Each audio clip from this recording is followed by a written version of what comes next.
Theresa Mary, Lady May is a British politician who served as Prime Minister of the United Kingdom and leader of the Conservative Party from 2016 to 2019.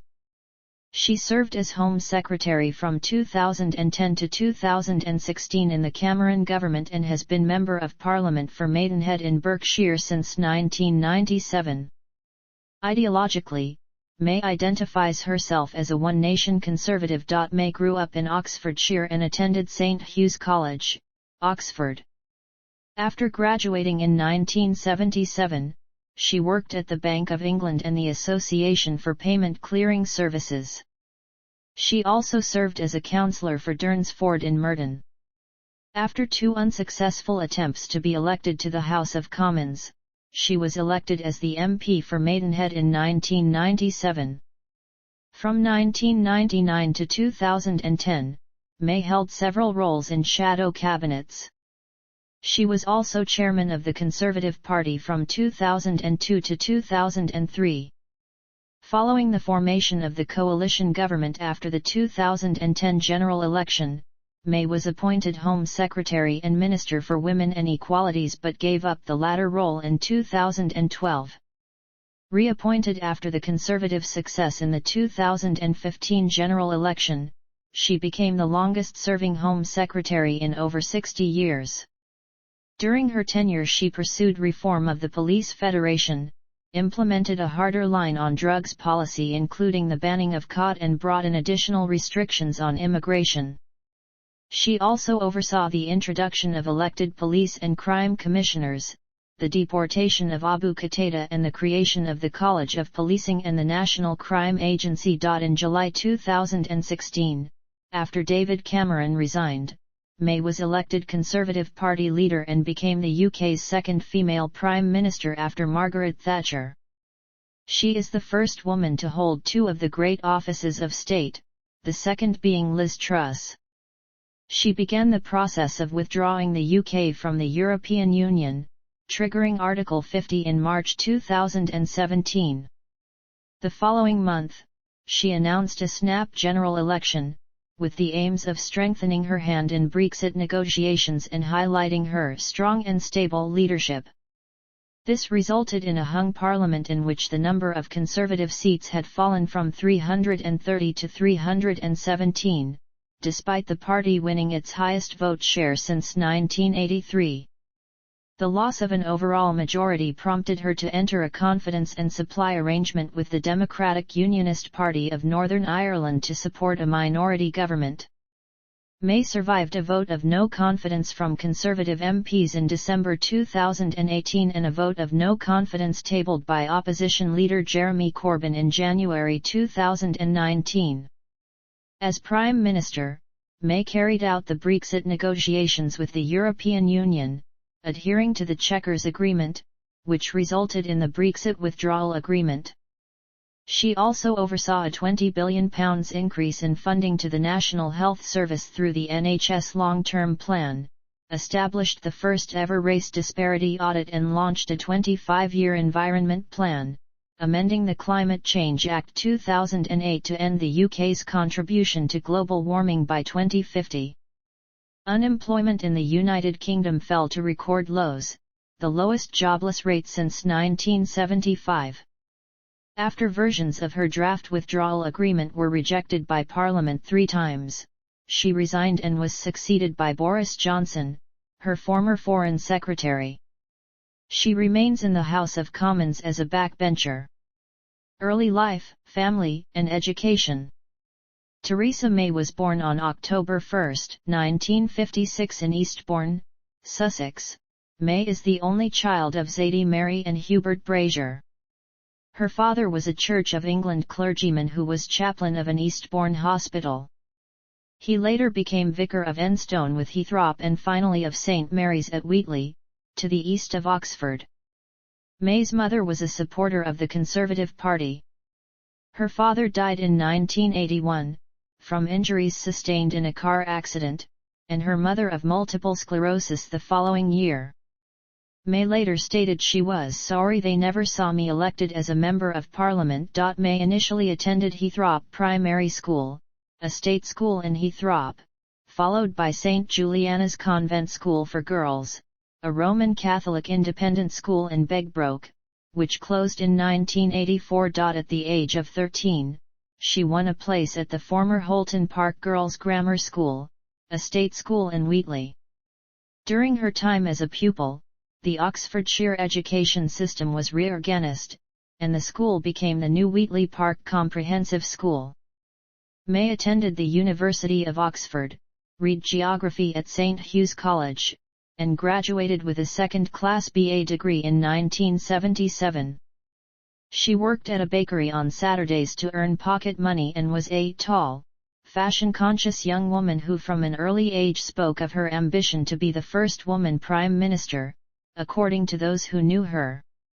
According to a university friend, Pat Frankland, "I cannot remember a time when she did not have political ambitions. I well remember, at the time, she was quite irritated when Margaret Thatcher got there first." Early career. Between 1977 and 1983, May worked at the Bank of England, and from 1985 to 1997, at the Association for Payment Clearing Services, as a financial consultant. She served as head of the European Affairs Unit from 1989 to 1996 and senior advisor on international affairs from 1996 to 1997 in the organization. Entry into politics. Councillor. May served as a councillor for Durnsford Ward on the Borough Council of the London Borough of Merton from 1986 to 1994, where she was chairman of education and deputy group leader and housing spokesman. Unsuccessful candidacies. In the 1992 general election, May was the Conservative Party candidate for the safe Labour seat of North West Durham, placing second to incumbent MP Hilary Armstrong, with future Liberal Democrat leader Tim Farron placing third. May then stood at the 1994 Barking by-election, which was prompted by the death of Labour MP Joe Richardson. The seat had been continuously held by Labour since it was created in 1945, and Labour candidate Margaret Hodge was expected to win easily, which she did. May placed a distant third. Election. Around 18 months ahead of the 1997 general election, May was selected as the Conservative candidate for Maidenhead, a new seat which was created from parts of the safe seats of Windsor and Maidenhead and Wokingham. She was elected comfortably with 25,344 votes, almost double the total of second-placed Andrew Terence Ketteringham of the Liberal Democrats, who took 13,363 votes. Despite this, her party suffered their worst defeat in over 150 years. Early parliamentary career. Having entered Parliament, May became a member of William Hague's frontbench opposition team, as shadow spokesman for schools, disabled people, and women. She became the first of the 1997 MPs to enter the shadow cabinet when in 1999 she was appointed Shadow Education and Employment Secretary.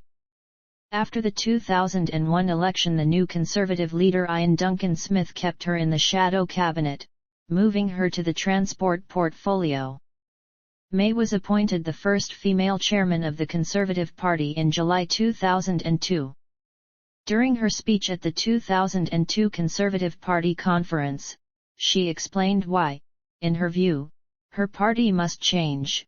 "You know what people call us? The nasty party." In recent years, a number of politicians have behaved disgracefully and then compounded their offences by trying to evade responsibility. We all know who they are. Let's face it, some of them have stood on this platform. She accused some unnamed colleagues of trying to make political capital out of demonizing minorities, and charged others with indulging themselves in petty feuding or sniping instead of getting behind a leader who is doing an enormous amount to change a party which has suffered 2 landslide defeats. She admitted that constituency selection committees seemed to prefer candidates they would be happy to have a drink with on a Sunday morning, continuing to say, "At the last general election 38 new Tory MPs were elected.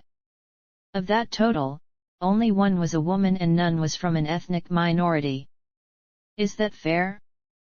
Is 1/2 of the population entitled to only one place out of 38? In 2003, after Michael Howard's election as Conservative Party and opposition leader in November that year, May was appointed Shadow Secretary of State for Transport and the Environment. In June 2004, she was moved to become Shadow Secretary of State for the Family. Following the 2005 general election, she was also made Shadow Secretary of State for Culture, Media, and Sport. After David Cameron became leader, he appointed May as Shadow Leader of the House of Commons in December 2005 and as Shadow Minister for Women and Equality in July 2007. In January 2009, May was made Shadow Secretary of State for Work and Pensions. On May 6, 2010, May was re-elected MP for Maidenhead with an increased majority of 16,769, 60% of the vote.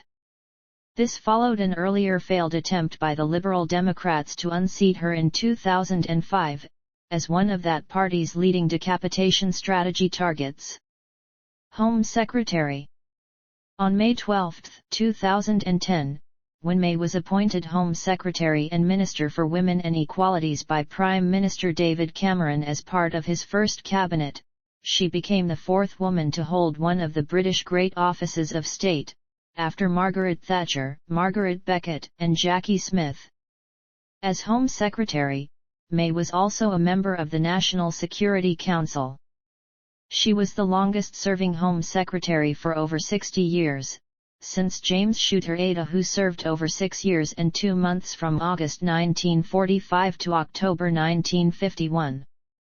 May's appointment as Home Secretary was somewhat unexpected, with Chris Grayling having served as Shadow Home Secretary in opposition. May's debut as Home Secretary involved overturning several of the previous Labour government's measures on data collection and surveillance in England and Wales. By way of a government bill which became the Identity Documents Act 2010, she brought about the abolition of the Labour government's National Identity Card and Database Scheme and reformed the regulations on the retention of DNA samples for suspects and controls on the use of CCTV cameras. In May 2010, May announced the adjournment of the deportation to the United States of alleged computer hacker Gary McKinnon. She also suspended the registration scheme for carers of children and vulnerable people, with May saying that the measures were draconian. You were assumed to be guilty until you were proven innocent, and told you were able to work with children. On August 4, 2010, it was reported that May was scrapping the former Labour government's proposed Go Orders scheme to protect women from domestic violence by banning abusers from the victim's home. In June 2010, May faced her first major national security incident as Home Secretary with the Cumbria shootings. She delivered her first major speech in the House of Commons as Home Secretary in a statement on this incident, later visiting the victims with the Prime Minister. Also in June 2010, May banned the Indian Muslim preacher Zakir Naik from entering the United Kingdom. According to the Daily Telegraph, a Home Office official who disagreed with this decision was suspended. In late June 2010, May announced plans for a temporary cap on UK visas for non-EU migrants. The move raised concerns about the impact on the British economy. In August 2013, May supported the detention of David Miranda, partner of Guardian journalist Glenn Greenwald, under the Terrorism Act 2000, saying that critics of the Metropolitan Police action needed to think about what they are condoning. Lib Dem peer and former Director of Public Prosecutions Ken MacDonald accused May of an ugly and unhelpful attempt to implicate those who were concerned about the police action of condoning terrorism. The High Court subsequently acknowledged there were indirect implications for press freedom but ruled the detention legal. May also championed legislation popularly dubbed the Snoopers Charter, requiring Internet and mobile service providers to keep records of Internet usage, voice calls, messages and email for up to a year in case police requested access to the records while investigating a crime.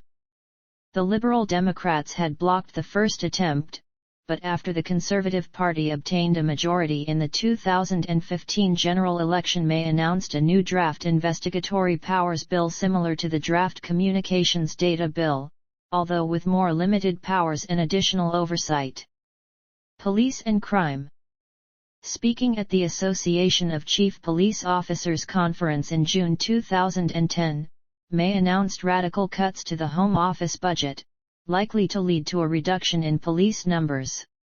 In July 2010, May presented the House of Commons with proposals for a fundamental review of the previous Labour government's security and counter-terrorism legislation, including stop and search powers, and her intention to review the 28-day limit on detaining terrorist suspects without charge. In July 2010, May announced a package of reforms to policing in England and Wales in the House of Commons.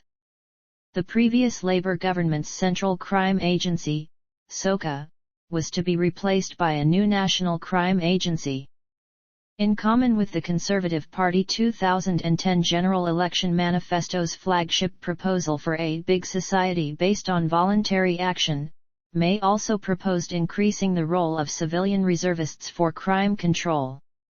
The reforms were rejected by the opposition Labour Party. Following the actions of some members of Black Bloc in vandalising allegedly tax-avoiding shops and businesses on the day of the March 2011 TUC march, the Home Secretary unveiled reforms curbing the right to protest, including giving police extra powers to remove masked individuals and to police social networking sites to prevent illegal protest without police consent or notification. In 2012, despite inquiries by both Scotland Yard and the Independent Police Complaints Commission ruling that there was no new evidence to warrant further investigation, after discussions with Doreen Lawrence, May commissioned Mark Ellison to review Scotland Yard's investigations into alleged police corruption. The report was presented to Parliament by May on March 6, 2014. Sir Bernard Hogan Howe, Commissioner of the Metropolitan Police, said the report, which has prompted an inquiry into undercover policing, was devastating. In July 2013, May welcomed the fact that crime had fallen by more than 10% under the coalition government, while still being able to make savings. She said that this was partly due to the government removing red tape and scrapping targets to allow the police to concentrate on crime fighting. In 2014, May delivered a speech to the Police Federation, in which she criticized aspects of the culture of the police force. In the speech, she said, "When you remember the list of recent revelations about police misconduct, it is not enough to mouth platitudes about a few bad apples. The problem might lie with a minority of officers, but it is still a significant problem and a problem that needs to be addressed." According to one survey carried out recently, only 42% of Black people from a Caribbean background trust the police. That is simply not sustainable. I will soon publish proposals to strengthen the protections available to whistleblowers in the police. I am creating a new criminal offense of police corruption. And I am determined that the use of stop and search must come down, become more targeted and lead to more arrests. On December 9, 2010, in the wake of violent student demonstrations in central London against increases to higher education tuition fees, May praised the actions of the police in controlling the demonstrations but was described by the Daily Telegraph as under growing political pressure due to her handling of the protests. In December 2010, May declared that deployment of water cannon by police forces in mainland Britain was an operational decision which had been resisted until now by senior police officers. She rejected their use following the widespread rioting in summer 2011 and said, "The way we police in Britain is not through use of water cannon. The way we police in Britain is through consent of communities." May said, "I condemn utterly the violence in Tottenham. Such disregard for public safety and property will not be tolerated, and the Metropolitan Police have my full support in restoring order." In the aftermath of the riots, May urged the identification of as many as possible of the young criminals involved. She said, "When I was in Manchester last week, the issue was raised to me about the anonymity of juveniles who are found guilty of crimes of this sort. The Crown Prosecution Service is to order prosecutors to apply for anonymity to be lifted in any youth case they think is in the public interest.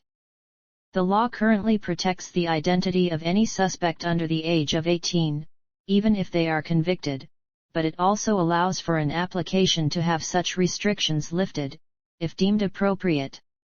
May added that what I've asked for is that CPS guidance should go to prosecutors to say that where possible, they should be asking for the anonymity of juveniles who are found guilty of criminal activity to be lifted. Antisocial behavior. Drug policy. Immigration. In 2010, May promised to bring the level of net migration down to less than 100,000.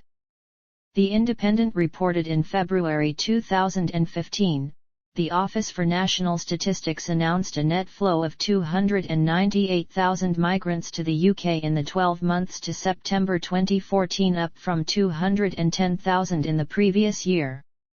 In total, 624,000 people migrated to the UK in the year ending September 2014 and 327,000 left in the same period.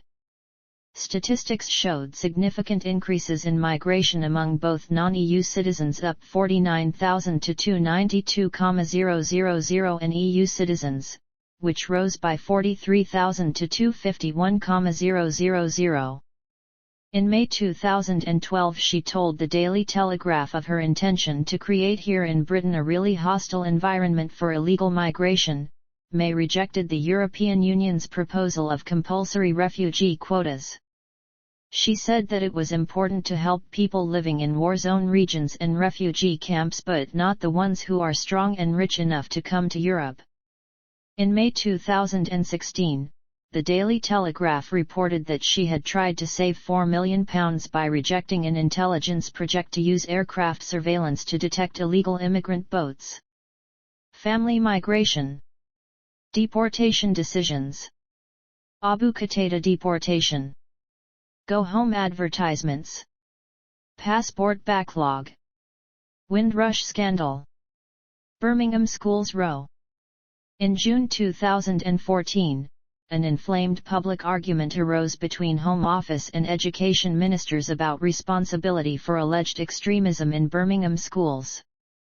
Prime Minister David Cameron intervened to resolve the row, insisting that May sack her special advisor Fiona Cunningham for releasing on May's website a confidential letter to May's colleagues, and that Michael Gove, the Education Secretary, apologize to the Home Office's head of security and counter-terrorism, Charles Farr, for uncomplimentary briefings of him appearing on the front page of the Times. Minister for Women and Equalities. May held the office of Minister for Women and Equalities in parallel to her office of Home Secretary from 2010 to September 2012, when this role was taken over by Maria Miller. May's appointment as Minister for Women and Equalities was controversial, and was met with criticism by many in the LGBT community due to May's record of consistently opposing LGBT rights from 1997 to 2004. She voted against equalizing the age of consent in 1998, she spoke in favor of Section 28 in 2001, and she spoke against greater adoption rights for homosexuals in 2002. May later stated, during an appearance on the BBC's Question Time in 2010, that she had changed her mind on gay adoption. Writing for Pink News in June 2010, May detailed proposals for improving LGBT rights, including measures to tackle homophobia in sport, advocating British society's need for cultural change. On July 2, 2010, May stated she would be supporting the previous Labour government's anti-discrimination laws enshrined in the Equality Act 2010 despite having previously opposed it. The Equality Act came into effect in England, Wales, and Scotland on October 1, 2010. She did however announce that a clause she dubbed Harman's Law, which would have required public bodies to consider how they can reduce socio-economic inequalities when making decisions about spending and services, would be scrapped on the grounds that it was unworkable. Prime Minister Leadership Election. On June 30, 2016, May announced her candidacy for the leadership of the Conservative Party to replace David Cameron, who resigned following the outcome of the European Union membership referendum, in which 52% of voters voted in favour of leaving the EU. May emphasised the need for unity within the party regardless of positions on leaving the EU, saying she could bring strong leadership and a positive vision for the country's future. Despite having backed a vote to remain in the EU, she insisted that there would be no second referendum, saying, "The campaign was fought, and the public gave their verdict. There must be no attempts to remain inside the EU, no attempts to rejoin it through the back door. Brexit means Brexit." An opinion poll that day found 47% of people choosing May as their preferred candidate to be Prime Minister. May's supporters included a number of cabinet ministers, such as Amber Rudd, Chris Grayling, Justine Greening, Jeremy Hunt, Michael Fallon, and Patrick McLaughlin. She received the most votes in the first round of voting on July 5, receiving support from 165 MPs, with rivals Andrea Leadsom receiving 66 votes and Michael Gove 48. The two candidates with the fewest votes, Liam Fox and Stephen Crabb, immediately announced their support for May. May came in first place in the second ballot on July 7 with an overwhelming majority of 199 MPs, compared with 84 for Leadsom and 46 for Gove, who was eliminated. Afterwards, May stated that she was delighted with her support among MPs, and she progressed to a vote of the Conservative Party membership against Leadsom. On July 11, Leadsom announced her withdrawal from the leadership contest hours after May had made her first official campaign speech, saying her lack of support amongst Conservative MPs compared to May would be too great a hindrance to becoming a credible Prime Minister. As the sole remaining candidate, May was formally declared leader of the Conservative Party that evening.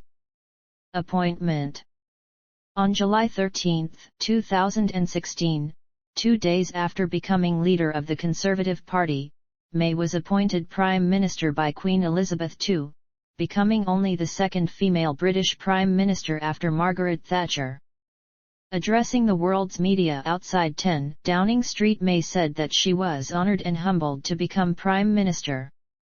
On becoming Prime Minister, May became the first woman to have held two of the great offices of state.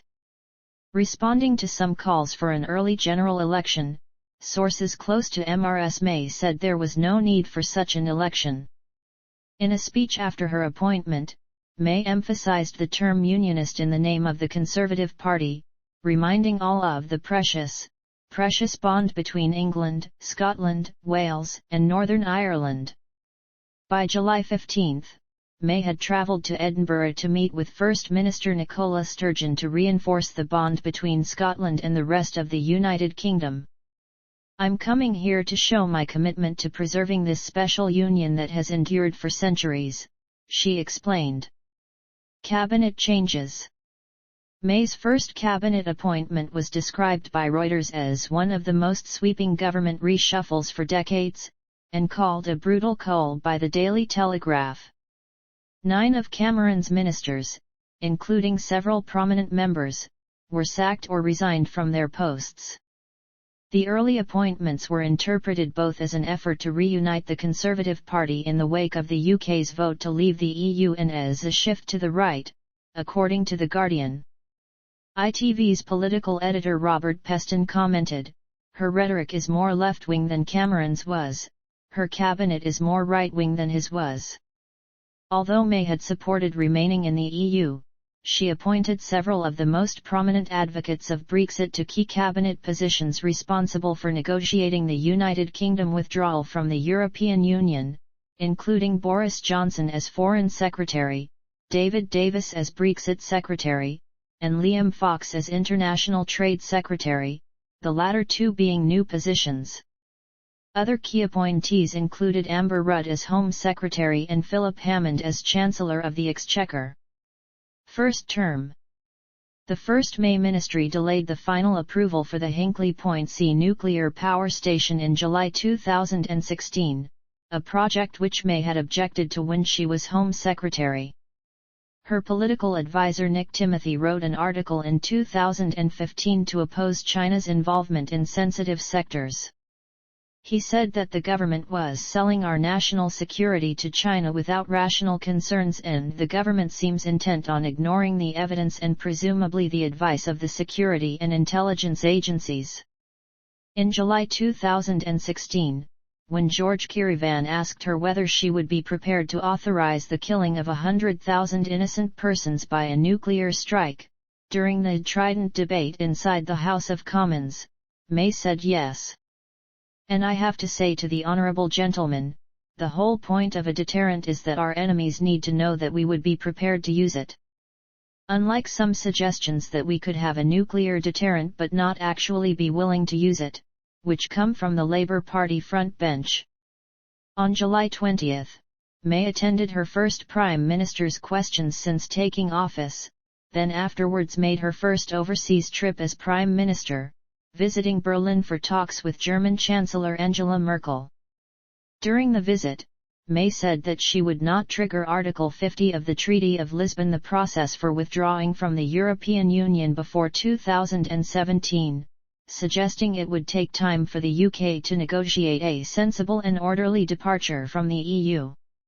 However, although Merkel said it was right for the UK to take a moment before beginning the process, she urged May to provide more clarity on a timetable for negotiations. Shortly before travelling to Berlin, May had also announced that in the wake of the referendum, Britain would relinquish the presidency of the Council of the European Union, which passes between member states every 6 months on a rotation basis, and that the UK had been scheduled to hold in the second half of 2017. May supported the Saudi Arabian-led intervention in Yemen and defended selling arms to Saudi Arabia, which is accused of committing war crimes in Yemen, insisting that Britain's close relationship with Saudi Arabia was helping keep people on the streets of Britain safe. On January 21, 2017, following the inauguration of Donald Trump as U.S. President, the White House announced that May would meet the President on January 27, making her the first foreign leader to meet Trump since he took office on January 20. In a joint press conference, May indicated an interest in increased trade between the United States and the United Kingdom. She also affirmed a desire to maintain an American involvement in NATO. May was criticized by members of major parties, including her own, for refusing to condemn Trump's Executive Order 13,769, as well as for inviting Trump to a state visit with Queen Elizabeth II. In January 2017, when it came to light that a Trident test had malfunctioned in June 2016, May refused to confirm whether she knew about the incident when she addressed Parliament. May's Chancellor, Philip Hammond, continued government policies of freezing benefits in his 2017 budget. 2017 general election. On April 18, May announced that she would call a parliamentary vote to hold an early general election on June 8, saying that it was the only way to guarantee certainty and security for years ahead. May had previously ruled out an early election on 5 occasions over 9 months. The election was the first snap election held under the Fixed Term Parliaments Act 2011 after MPs gave May the two-thirds supermajority required. Unveiling the Conservative Manifesto in Halifax on May 18, May promised a mainstream government that would deliver for mainstream Britain. It proposed to balance the budget by 2025, raise spending on the NHS by £8 bn per annum and on schools by £4 bn per annum by 2022, remove the ban on new grammar schools, means test the winter fuel allowance, replace the state pension triple lock with a double lock and require executive pay to be approved by a vote of shareholders. It also contained May's previously announced flagship energy reform of a cap on gas and electricity bills for households on standard variable tariffs. It dropped the 2015 pledge to not raise income tax or national insurance contributions but maintained a commitment to freeze VAT. New sovereign wealth funds for infrastructure, rules to prevent foreign takeovers of critical national infrastructure and institutes of technology were also proposed. The manifesto was noted for its intervention in industry, lack of tax cuts and increased spending commitments on public services. On Brexit, it committed to leaving the single market and customs union while seeking a deep and special partnership and promised a vote in Parliament on the final agreement. The manifesto also proposed reforms to social care in England that would raise the threshold for free care from £23,250 to £100,000 while including property in the means test and permitting deferred payment after death.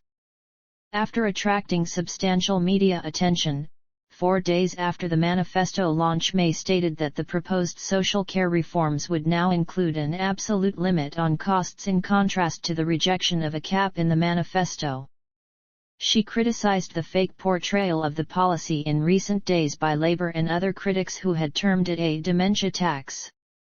Evening Standard editor George Osborne called the policy change a U-turn. The Financial Times contrasted her strong and stable leadership slogan with her own record of 9 rapid U-turns, claiming she was making a habit of retreating from policies. The general election in June resulted in a hung parliament, prompting her to broker a deal with Northern Ireland's Democratic Unionist Party, involving £1 billion of additional public funding for Northern Ireland. Second term. Less than 2 weeks after the 2017 state opening of Parliament, May ordered a full public inquiry into the contaminated blood scandal. For this she was widely praised, as successive governments going back to the 1980s had refused such an inquiry. Some though speculated that May had simply been forced to announce the inquiry after a group legal action and news of fresh evidence were brought by Jason Evans. Additionally, Andy Burnham had threatened to take evidence to the police if an inquiry were not announced. With over 1,000 core participants, the Infected Blood Inquiry is the biggest public inquiry ever held in the UK.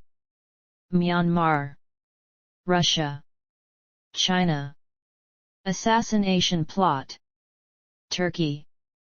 Contempt of Parliament. Vote of confidence. Vote of no confidence. Brexit deal defeats.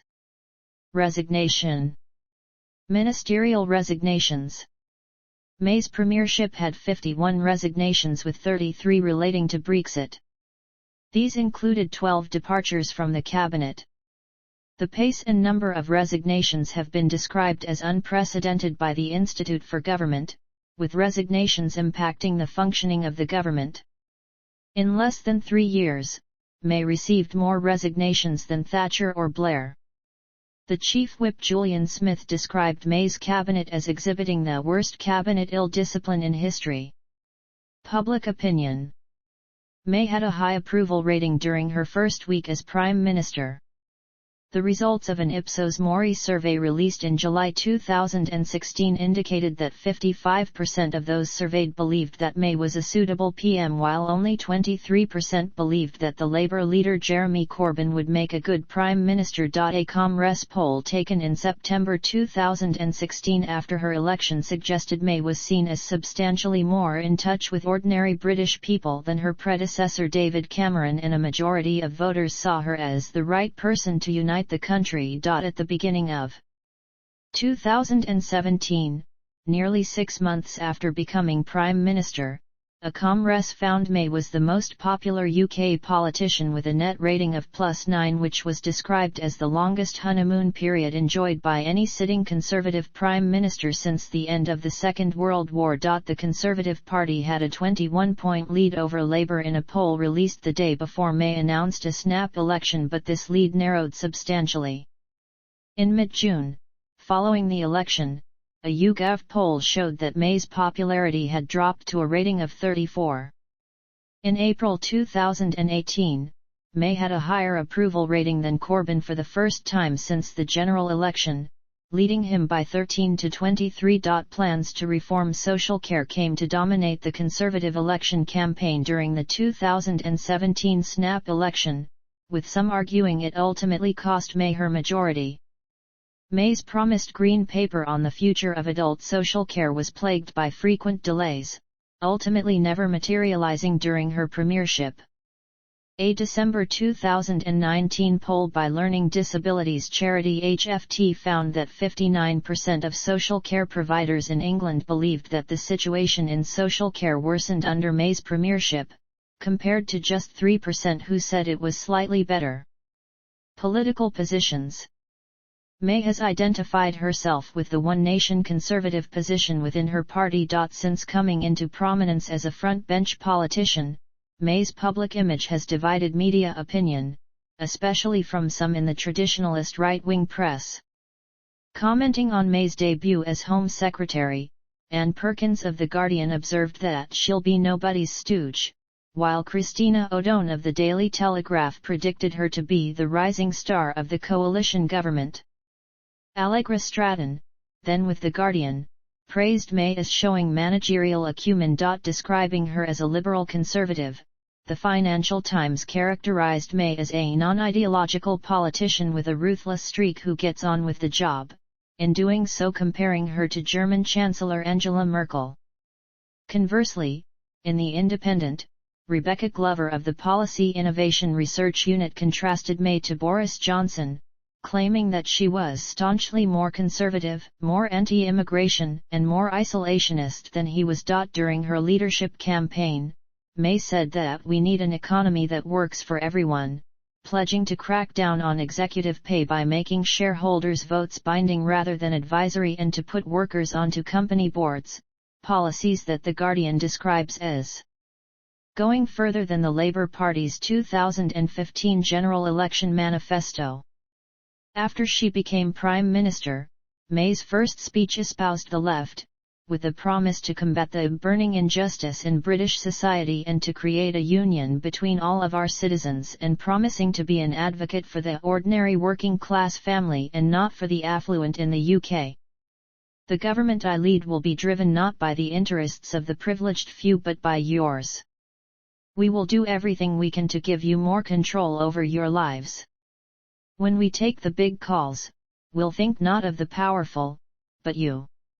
When we pass new laws, we'll listen not to the mighty, but to you. When it comes to taxes, we'll prioritize not the wealthy but you.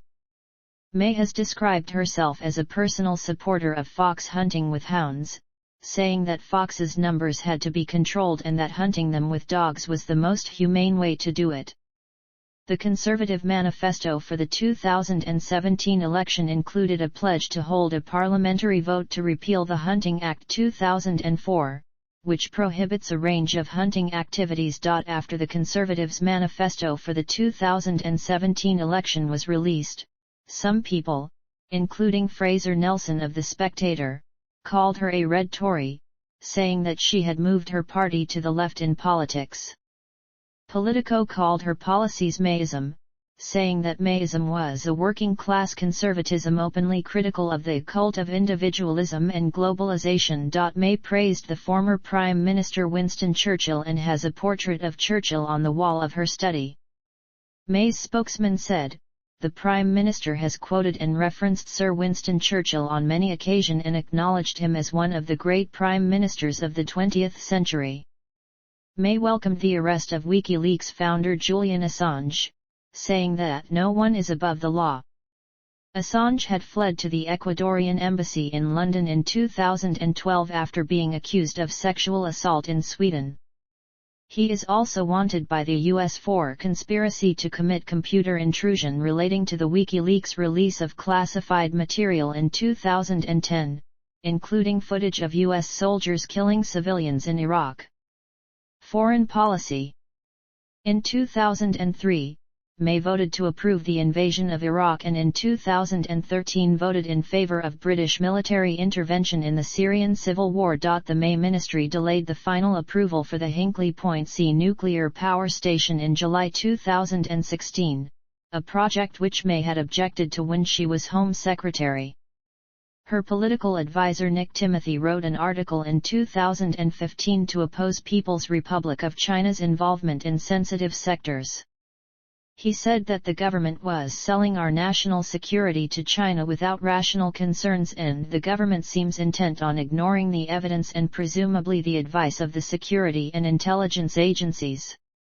Politicians and human rights activists urged Theresa May's government to vote against Saudi Arabian retention of the membership of the UN Human Rights Council. Amnesty International's UK Foreign Policy Programme Director Polly Truscott said, rather than turning a blind eye to Saudi Arabia's continuing bully tactics, the UK should publicly hold the Saudi authorities to account for its appalling human rights record and the ongoing war crimes in Yemen, and should stop selling weapons to Saudi as a matter of urgency. May defended selling arms to Saudi Arabia, stating that close ties with the country keep people on the streets of Britain safe. Economic policy. Prior to her premiership, May outlined plans to backtrack on the long-standing government plan to achieve a surplus by 2020, following the UK's withdrawal from the European Union. With uncertainty surrounding the economic outlook, Chancellor of the Exchequer Philip Hammond has suggested that the government's autumn statement may be used to reset economic policy. In 2015, while May was Home Secretary, an 18% funding cut in the police force had taken place, with the loss of around 20,000 police officers. Before the Manchester Arena bombing and after the Paris attacks, she was warned by a Manchester senior police officer that the cuts in the force and community policing risked terror attacks in the city due to the lack of resources to undertake proper intelligence and anti-terrorist measures. In May and Hammond's 2017 budget, continued government policies were confirmed regarding freezing benefits. May's government published a green paper in November 2016 which considered forcing companies to reveal the difference between what their CEOs are paid and what their ordinary workers are paid. On January 1, 2019, new regulations came into force for UK-listed companies with over 250 employees to annually disclose the ratio of their CEOs' pay to the median, lower quartile, and upper quartile pay of their UK employees. Workers' representatives. Before her premiership began, May said that she planned to have workers represented on company boards, saying, "If I'm Prime Minister, we're going to have not just consumers represented on company boards, but workers as well." May aimed to put workers and consumers representatives on boards to make them more accountable. Nils Pratley, a journalist at The Guardian, wrote in July, "Fundamental principles of Britain's boardroom governance are being rethought. It is a very welcome development. In the more enlightened quarters of the UK corporate world, they can see that boardroom pay has eroded trust in business."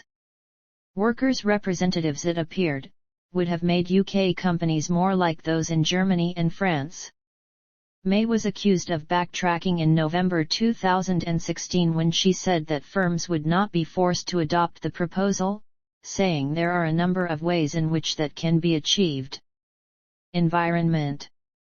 Following the impact of Blue Planet 2 in 2017, the May administration outlined plans to approve further green policy.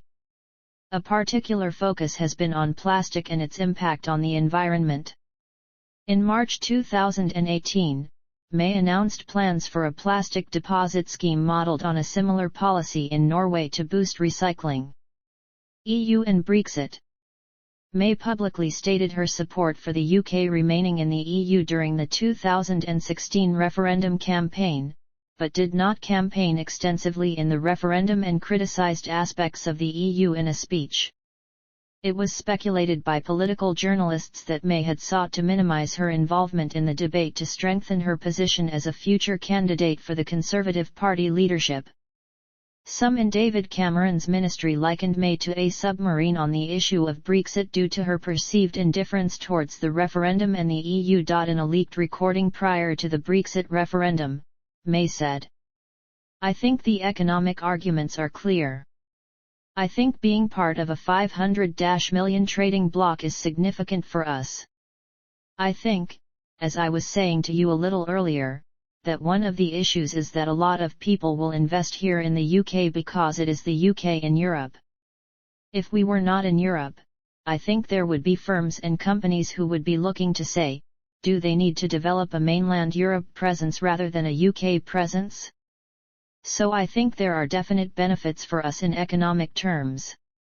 May also said Britain was more secure as part of the EU due to the European arrest warrant and Europe-wide information sharing among other factors. She said, there are definitely things we can do as members of the European Union that I think keep us more safe. May's public reticence during the referendum campaign resulted in tensions with David Cameron and his pro-EU team. Following the referendum and her election as party leader, May signalled that she would support full withdrawal from the EU and prioritise immigration controls over remaining within the single market, leading some to contrast this with her earlier remarks on the earlier economic arguments. She later went on to say before the 2017 United Kingdom general election that she would be willing to leave the EU without a deal, saying that no deal is better than a bad deal. We have to be prepared to walk out. The Lib Dem leader, Tim Farron, said it was disappointing that Theresa May lacked the political courage to warn the public as she did a bunch of bankers in private about the devastating economic effects of Brexit. More disappointing is that now she is supposedly in charge, she is blithely ignoring her own warnings and is prepared to inflict an act of monumental self-harm on the UK economy by pulling Britain out of the single market. Phil Wilson for the Open Britain Group said, "It's good to know that privately Theresa May thinks what many of us have been saying publicly for a long time, leaving the single market would be bad for businesses and for our economy. Now she is Prime Minister, Theresa May is in an unrivaled position to act on her previous concerns, starting by putting membership of the single market at the heart of her government's negotiating position." On September 22, 2017, May officially made public the details of her Brexit proposal during a speech in Florence, urging the European Union to maintain a transitional period of 2 years after Brexit during which trade terms remain unaltered. During this period, the UK would also continue to honour its budget commitments of about €10 billion per annum, and accept immigration from Europe. Her speech was criticised by leading Eurosceptic Nigel Farage. The European Union's Brexit negotiator Michel Barnier welcomed May's proposal as constructive, but said it also must be translated into negotiating positions to make meaningful progress. May did not initially wish to give MPs a vote on withdrawal from the European Union. Nicky Morgan stated in 2016, "MPs aren't asking for a veto but they do want a say, and we hope the Prime Minister will remember her earlier words." Anna Soubry and Nick Clegg also called for more parliamentary involvement. In November 2016, the High Court ruled in RV Secretary of State for exiting the European Union that Parliament must vote on the decision to leave the EU, but May appealed to the Supreme Court. Nicola Sturgeon, Scottish First Minister, has joined the case, as did representatives from Wales and Northern Ireland. Sturgeon felt that the Scottish Parliament should also consent to the UK triggering of Article 50. She said she was not seeking to prevent England and Wales leaving but wanted to preserve Scotland's place in the EU. In the end, the Supreme Court required a vote in the UK Parliament. May was accused of not having a plan if Brexit talks broke down. There were fears that if talks failed, Britain could be left trading under WTO rules, which it was feared by some analysts would seriously damage jobs and livelihoods in Britain and Europe.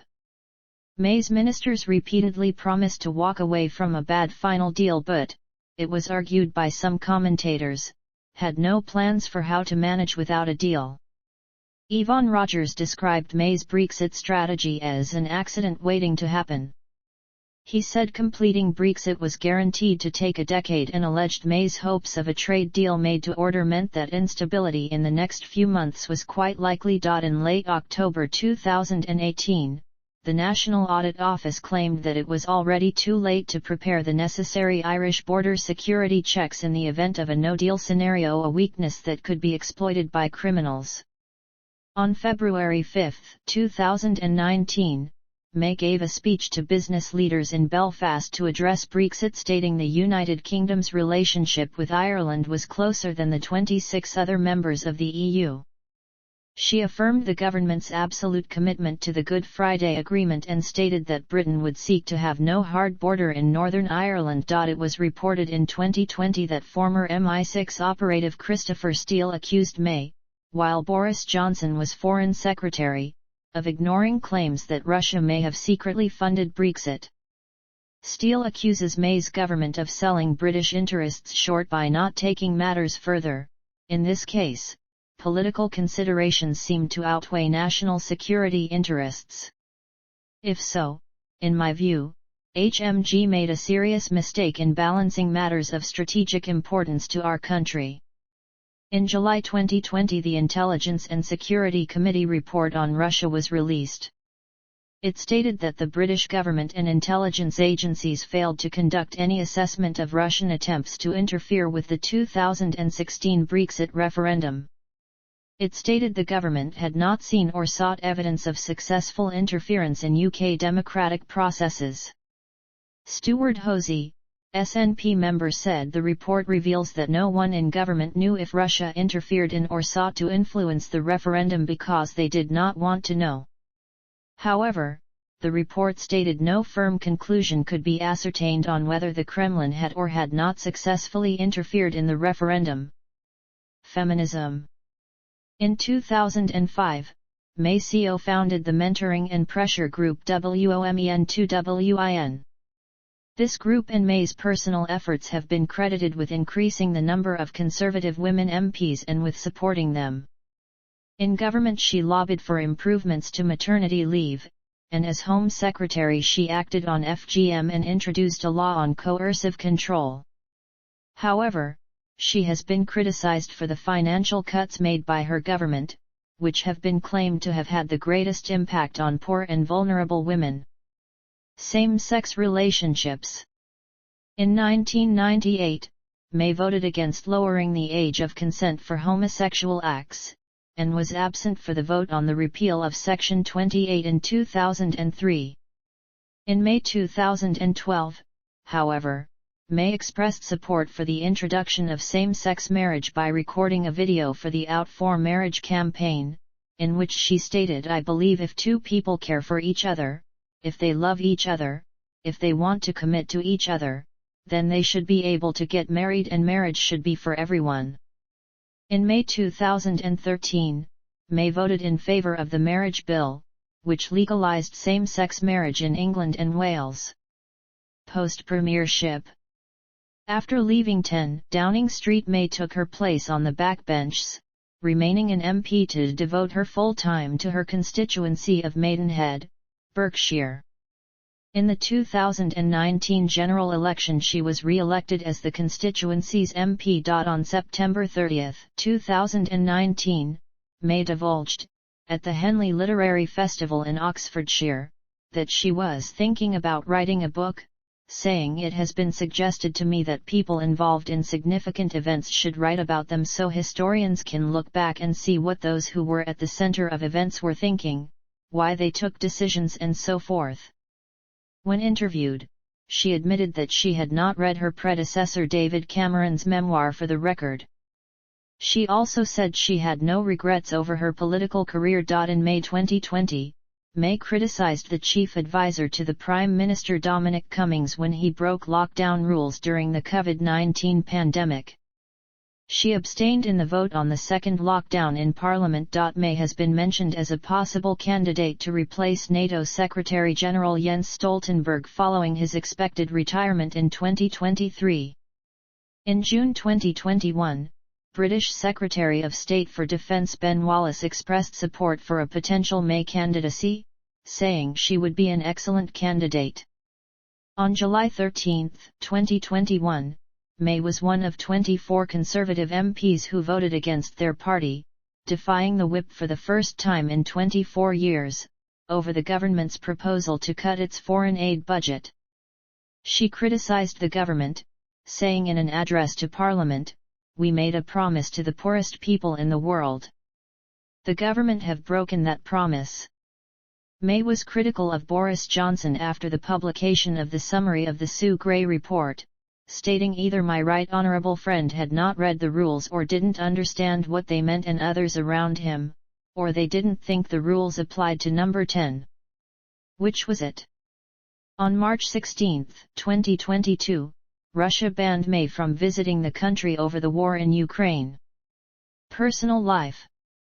May has been married to Sir Philip May, an investment relationship manager currently employed by Capital International, since September 6, 1980. It has been reported that former Prime Minister of Pakistan Benazir Bhutto introduced the two during their time at Oxford. May has expressed regret that she and her husband did not have children. The Mays are passionate walkers, and they regularly spend their holidays hiking in the Swiss Alps. May is also a cricket fan, stating that Sir Geoffrey Boycott was one of her sporting heroes. She also enjoys cooking, and has said that she owns 100 cookery books. Philip has said that she is a very good cook. May and her husband reside in the Thames village of Sonning, which is within her constituency. May is a member of the Church of England and regularly worships at church on Sunday. The daughter of an Anglican priest, Hubert Brazier, May has said that her Christian faith is part of me. It is part of who I am and therefore how I approach things. May is known for a love of fashion, and in particular of distinctive shoes. She wore leopard print shoes at her Nasty Party speech in 2002, as well as her final cabinet meeting as Home Secretary in 2016. On Desert Island Discs in 2014, she chose a subscription to Vogue as her luxury item. However, she has been critical of the media focusing on her fashion instead of her achievements as a politician. May was diagnosed with diabetes mellitus of type 1 in November 2012.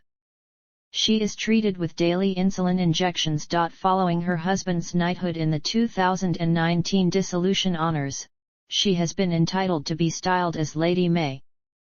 As of February 2, 2022, May's listing on Parliament's website, her own website, and social media do not use the style Lady May. As a former Prime Minister, May, with her husband Philip, had a place of honour at the state funeral of Queen Elizabeth II on September 19, 2022. Honours and Arms. Commonwealth Honours. Foreign Honours. Scholastic. University degrees: Chancellor, Visitor, Governor, and Fellowships. Honorary degrees. Freedom of the City. August 30, 2018, Abuja. Memberships and Fellowships. Awards. Prior to and since her appointment to government, May has actively supported a variety of campaigns on policy issues in her constituency and at national level. She has spoken at the Fawcett Society promoting the cross-party issue of gender equality. She is the patron of Reading University Conservative Association, in Berkshire. Her activism has earned her a number of awards. She was nominated as one of the Society's Inspiring Women of 2006. In February 2013, BBC Radio 4's Woman's Hour described her as Britain's second most powerful woman after Queen Elizabeth II. May was Home Secretary at the time, and the most senior woman in that government. In 2001 she was made a liveryman of the Worshipful Company of Marketers. In September 2017, she was listed by Forbes as the second most powerful woman in the world, behind Angela Merkel.